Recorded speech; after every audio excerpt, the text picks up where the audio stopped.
Hello ladies and gentlemen, this is KairoS. So a few days ago, over on the Naval Action Steam page, we had this announcement of another major content update, and I thought it would be relevant to do one of my commentary videos on the patch notes, because this update actually looks quite significant, and it may in fact be the update that brings me personally back to Naval Action. Some of you may know I haven't been playing because I wasn't particularly happy with the direction the game was going, but this seems to be a bit of a course correction. Just from a preliminary glance at this, I can feel that this is a different approach. They're definitely taking the game in a different direction here, or at least they're promising to. So I think this is worthy of one of my Naval Action update commentary videos. What I'm going to do here is read along with this, and you guys can either read with me, or if you prefer, you can just sit back and listen to the sound of my voice, and I will comment along the way on what I think this update means for the game. But I do think this might be the update that might bring me back to Naval Action. So without any further ado, let's actually get into this and start from the top. Captains, major new update is coming in April. Estimated time is 17th or 24th of April. Content of the update. Combat overhaul.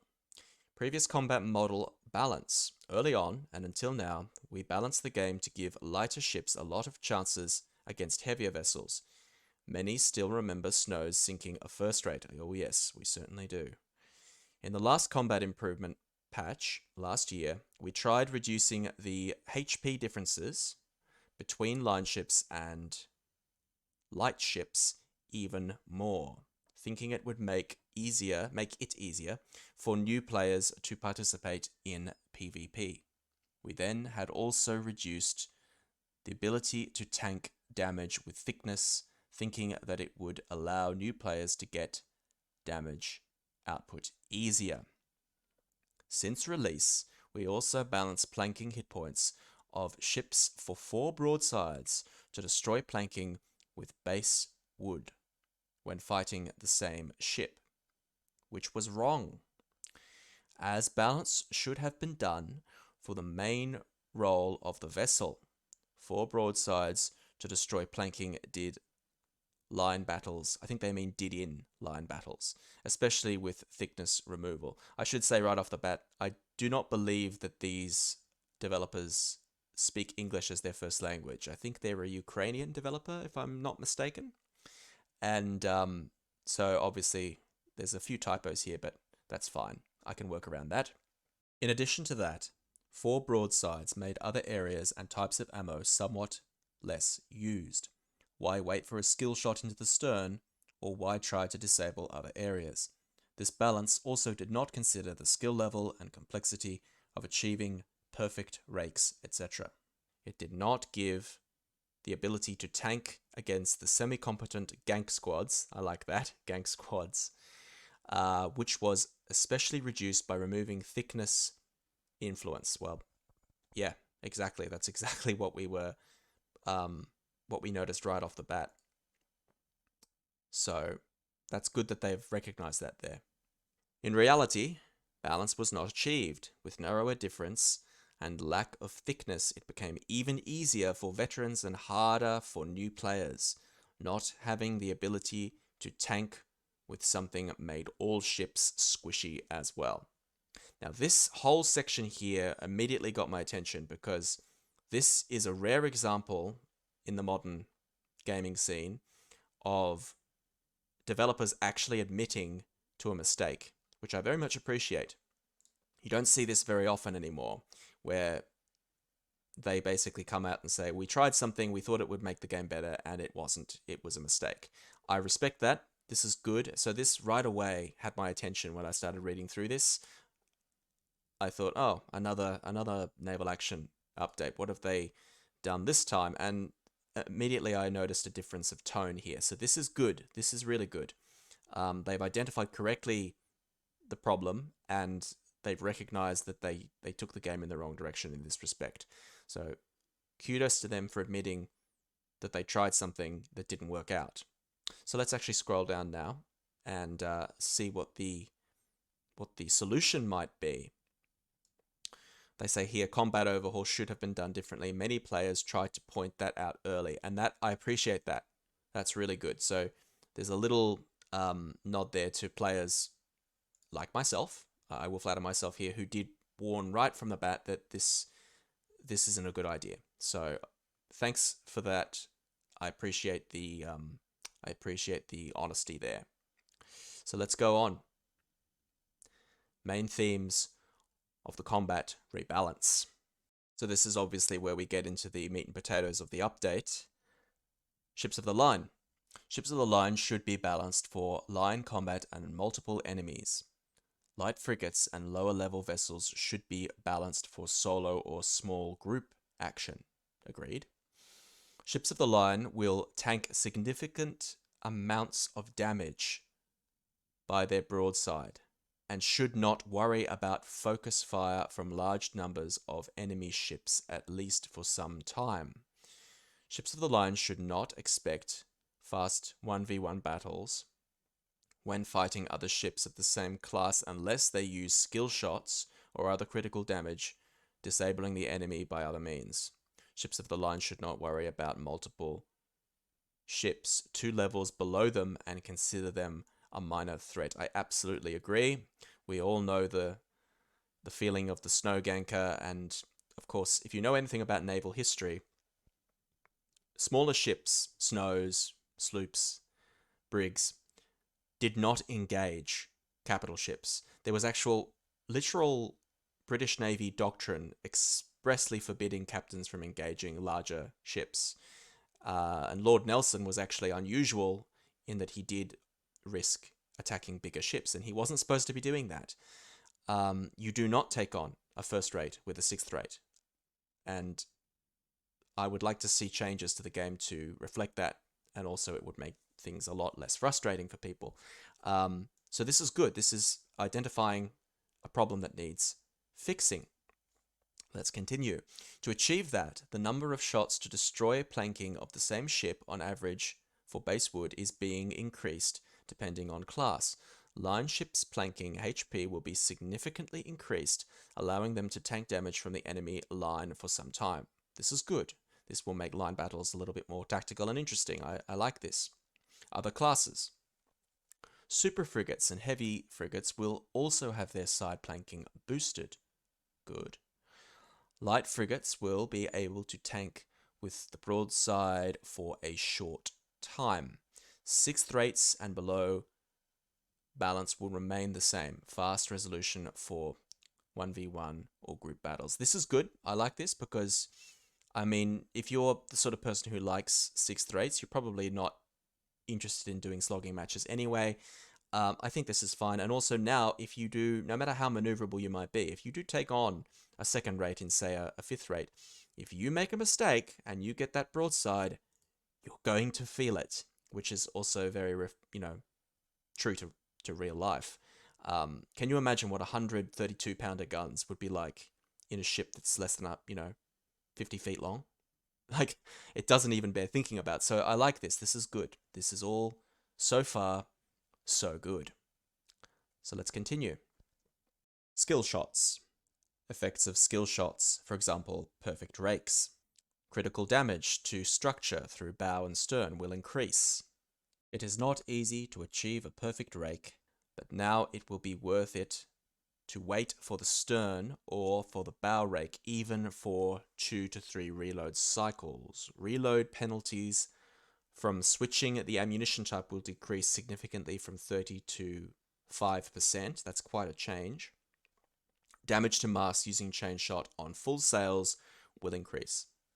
Now this is interesting. I have my concerns about this section here because they say they're trying to make it harder for smaller ships to take on larger ships, but this seems a little bit counterintuitive because you make this critical damage too critical, as it were. People are going to find that exploit and they're going to knock down your masts and then kill your ship by death of 1,000 cuts. In a sense, it doesn't really matter how strong the hull is. If you've got squishy masts, there's nothing you can do once the masts are down anyway. So I'm not against this, but we've got to be careful we've got to be careful with this. This could be a problem if the critical damage is too great. But we'll see how they implement it. The reload penalty, to be honest, I never really noticed too much. I'm inclined to leave it at 30% myself, just because it's more realistic. If you're ramming home powder and shot and then you decide you've got the wrong shot, well, it's going to take a little while to get that situation rectified. It's actually probably going to be quicker in reality just to shoot out whatever you've loaded rather than try and unload and then reload. So I'm inclined to leave that at 30%, but it's much of a muchness, really. And obviously, full sales, you're going to have to be a bit more careful now when you go to full sales in battle. This is going to encourage players to stick to battle sales, especially with other players, because AI do not target your masts, but players certainly will. So this is going to make things a little bit more tactical. In theory, I am quite happy to see these changes. They've just got to be careful about the critical damage element here. So let's scroll down and continue. Ships will, of course, have some protection from skill shots by their bow and stern armor. The amount of protection will depend on the ship and will increase with ship class. Interesting.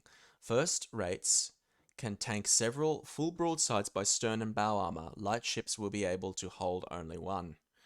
After that, ranking fire will crit. So that's interesting.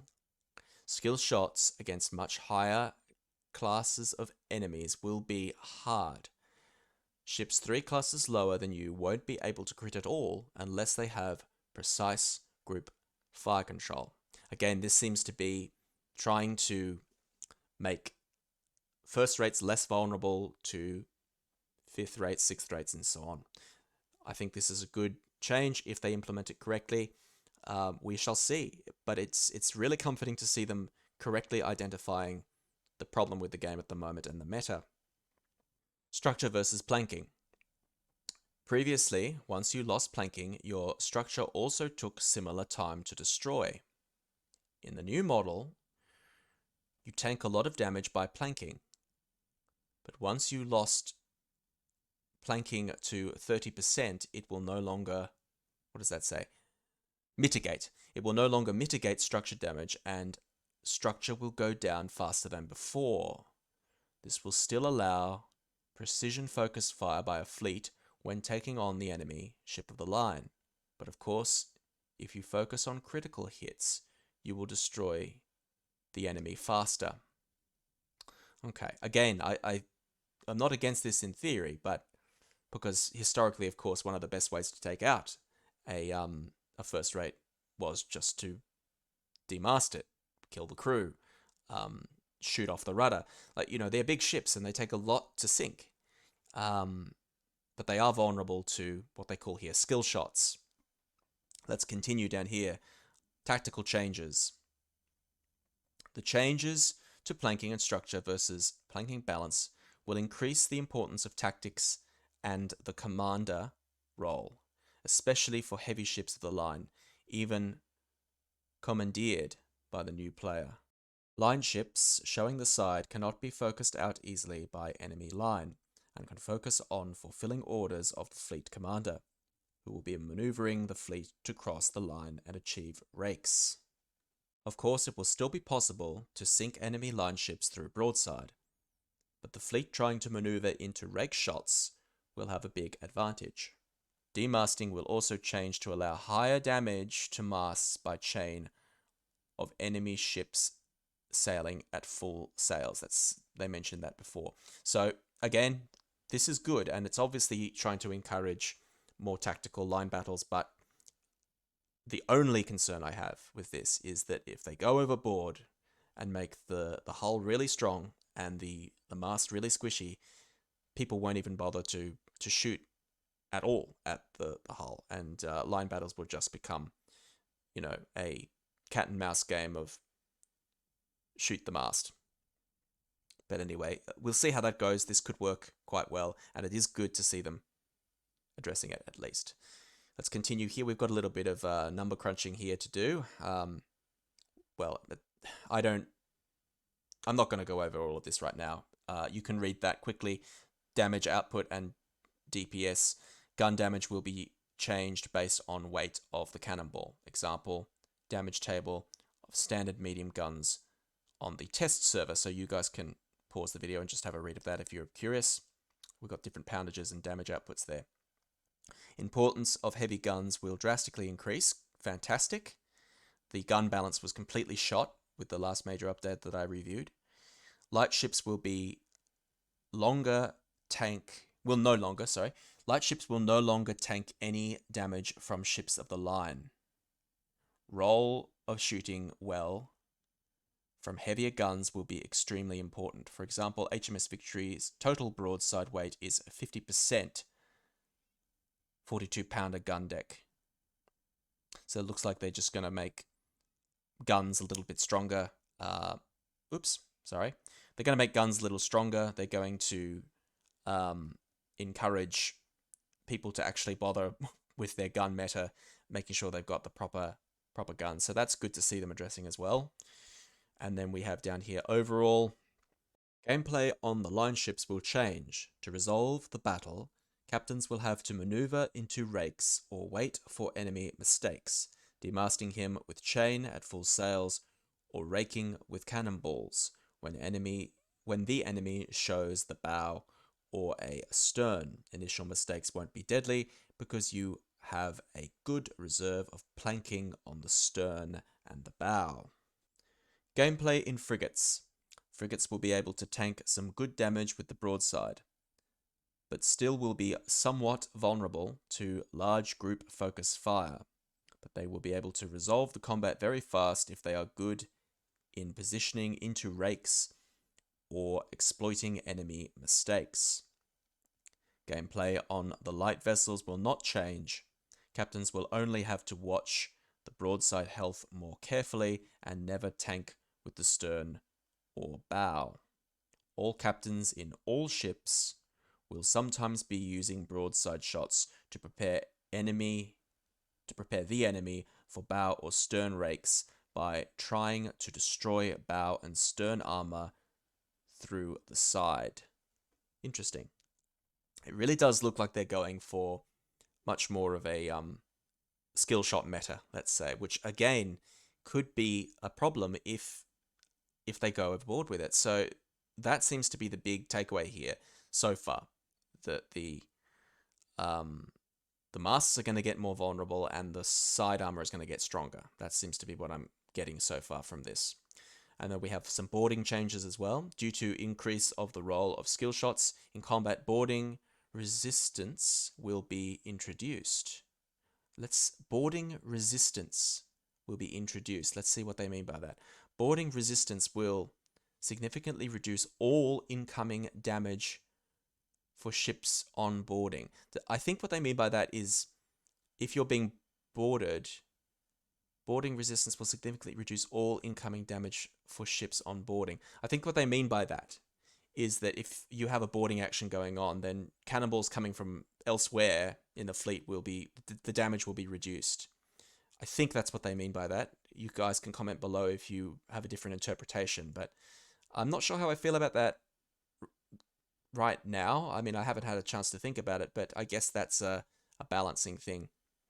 It's an interesting decision anyway, so that's fun. In addition, bracket fire. Now this is a thing that I like to do. We all do. In addition, bracket fire will be removed completely. Okay, I think I actually agree with that decision. I agree with that. That's always been a bit of an exploit, I feel, especially against the AI, who does not do that at all. So bracket fire will be removed completely, so the combat is resolved by boarding, not outside influence. I think this is a good thing. I think they're obviously trying to address making boarding a bit more effective. That's probably a good change, and I'm looking forward to seeing how that gets implemented. So I'm all on board with that. Let us continue. Now here we have something that I think people will find very intriguing.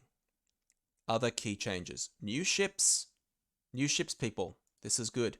2 new ships will be added, DLC plus available through events. Right, now, I'm glad that they made them DLC and event available through events. If they were just DLC, I might be a little bit skeptical. but it looks like they will be available in the open world even if you don't buy the DLC, which is good. Personally, what I would have done is I would have had one DLC ship and one craftable ship, but they've taken the approach of having two ships you can either buy as DLCs or you can wait until there's a world event and you can find them. But at least they are available without buying DLC, so that's good news. We have a Spanish first-rate ship of the line and a heavy armed trader. I'm very much looking forward to seeing what they have in store for us here, especially the heavy armed trader. If you know anything about my channel, you'll know that I have a propensity to focus on trading. And I actually do need to make more videos about trading in Naval Action. I was always meaning to do that, never got around to it. But anyhow, this is probably the thing that most people will find most interesting, actually. These two new ships. And again, it would have been better if they, especially the trade ship, had been craftable, but it is good to see that they are going to be available through events, at least. Fantastic. Let's continue. National ship auctions. Now, what is this about? Ships listed in one nation will be visible and available for purchase in all cities of that nation. That's a good change because a lot of new players don't know exactly where to put their ships on sale, and also it's a big map with unfortunately few players in a very big area. This is just going to make shopping that much easier. Really good change. I like this idea. Giving crafters and sellers a much bigger market. Ships listed in neutral cities or free towns will be visible in all free towns and neutral cities. Absolutely fantastic. This is a really good change. I'm really impressed with this. And at this point, reading through, I was convinced I think it's time to give Naval Action another try because this is a very good sign, what we're seeing here. Price of the ship will depend on distance from the listing port. Also a good change because it will, this means that you don't totally need to, how do I put this? You can't put your ship just anywhere. There is a little bit of strategy involved still with where you put it. And you are, if you put a ship on sale and you're in your home waters, you're more likely to have that ship purchased by somebody friendly to your side. So I like that change. This is really interesting. I'm looking forward to testing this out. Now this is a really interesting idea. A bit gamey, but I don't see any problem with it. Let's go through this. Ship race. Solo competitive ship race will be introduced where captains will be able to test their ability to sail and maneuver against other captains. So basically, Naval Mario Kart is what we've got here. Entry to the race will cost in-game currency, for example, doubloons. Okay. Prize pool will grow with the number of participants. This is an interesting idea. I'm not sure how I feel about that. It's a bit gamey. I do like my realism in Naval Action, but there's no harm in having this little feature. This is fun, and I'll probably give that at least a go and see how that goes. Let me know in the comments what you think about that idea. But it's going to be amusing. It's going to make amusing YouTube videos at the very least. Perk and upgrade overhaul. Upgrades will receive a color scheme for rarity and will be rebalanced. This is actually a really good idea. One game I've been playing recently is actually Titan Quest. And if you're familiar with that game, one thing I really like about Titan Quest is the rarer updates are a different color code to the... Sorry, rarer updates. Rarer upgrades, I mean to say. The rarer upgrades are color-coded, so you see a green item, you know that it's good, and you just, I know not to sell that thing because it's rare. So this is good. I like this. This is a really good idea. Perk system will be overhauled as well. Now, they don't specify exactly how the perk system will be overhauled. We have seen it changed before, but we don't have any more information at this point, so we'll see how that goes. And now we come to the very end of the video here with safety zones. Now this is actually I never talked about it in my channel, but this is something that I've actually been thinking should have been implemented for a long time. Safe zones under testing. We hope we will be able to add this by the time of the patch. So they're not sure if they're going to add it, but they are testing it. And I appreciate the transparency here. Safe zone PvE, right? So we have safe zones where it will be impossible to attack enemy players, will be introduced around coastlines of almost all regions. You will still be able to capture ports in those areas. Now, as long as they don't go overboard with this, I think this is a really good idea. One thing that Naval Action has always been lacking, which a lot of MMOs have already implemented for years, is the idea of a safe zone for new players. We do have that at the home port just for a little bit, but it really isn't big enough. We need a more extensive safe zone, a PvE specific zone, where players can choose to hang out. As long as they don't go overboard with this and make this too big, I think, and these zones are isolated so that there is risk going from one zone to the other, I think there's no reason why we shouldn't be happy about this. This is going to make ganking newer players a lot harder, and it's going to make the game much more enjoyable for people who just want to sail around and learn the ropes, as it were. So this is good.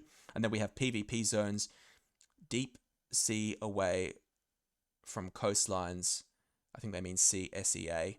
Deep sea away from coastlines and all areas around Hispaniola, Puerto Rico, and the Bahamas will allow attacks on enemy players.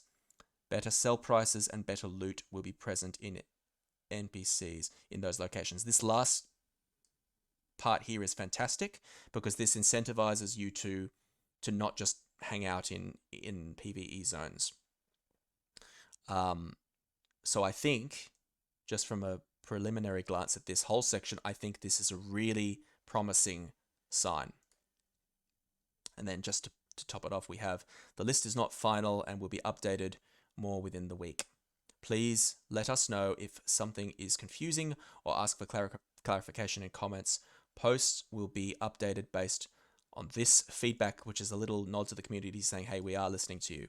So I think this is a really wonderful change of direction. They obviously are trying to reach out to the community and say, hey, we've got it wrong in the past and we know you guys were right, so we're listening now. We've got some changes here. What do you think? I appreciate that, and this whole update looks really promising. The only thing I'm a little concerned about is how squishy the masts might end up. I think if they go overboard with the skill shots, we might end up with a return to the snow ganking, but hopefully they're smart enough to not make the masts too vulnerable. Otherwise, I'm extremely impressed with the direction. New ships, we have new features coming to the game for the first time in a very long time.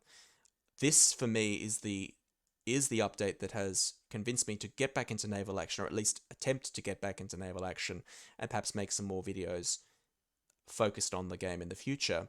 So let me know what you guys think about this. I am optimistic. I'm excited to see if this is the update that will bring the game back to life, and we'll just have to wait and see. This has been KairoS. Thank you all very much for viewing. Catch you, hopefully, at some point on the open ocean.